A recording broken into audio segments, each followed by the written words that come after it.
Mä arvasin sen. Ei sitä ennen vanhaan juotu. Kuule, sä oot vaan joku hemmetin toimistoapulainen. No näinhän se on. Voi helvetti!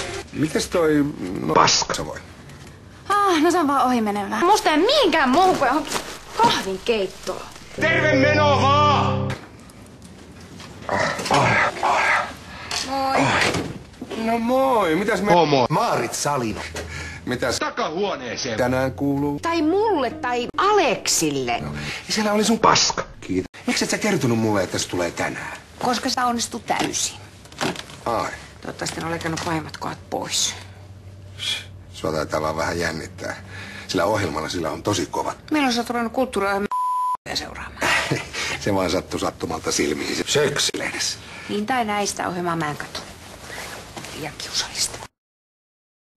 No, lähtiks niskakipu? Ihme kyllä. Mulla onkin taikasormet. No mikäs nyt on niin kiireellistä, että just nyt pitää soittaa?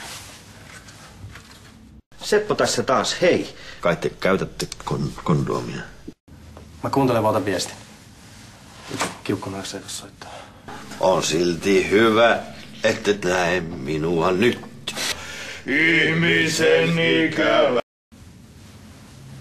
No, oliko se kovinkin kiukkunen? Kuka? Seppo. Joo. Sen kämpässä on vesivahinko, vaikka kaiken pitää olla kunnossa. No älä anna sen nyt häiritä. Sähän voisit vaikka rasvata mun selän. Vai täytyykö sun nyt heti lähteä? Täytyy. Sori. Tää asia pitää hoitaa saman tien. Käytkö ostaa mulle kinkkusempelää?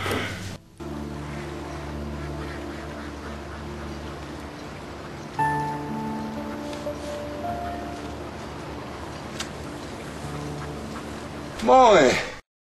Haluaisin vaan jutella. Mutta mä en ota raiskaajalta mitään vastaan. Ehkä se on parempi, että sä kerrot itse Lasselle. Mun täysikasvuiset lapset puukotti mua! Se oli Tanja ehdotus. Mulla on silminnäkijän todistus siitä. Mä oon vaan tämmönen läpimätä äijänkäppä. Vaikka mä kyllä luulen, että minä pysyn tässä. Vaikka mä kyllä luulen, että sä olet vähän toista luokkaa kuin meikäläinen. Parasta kai tässä lähteä lapsimaan sinne makuuhuoneeseen. Mitä? Mä ymmärrän sen oikein hyvin, jos sua ottaa päähän. Koska mä oon ollut niin kyllä sä oot melkoinen sonne. Idiootti, ettei tosikaan.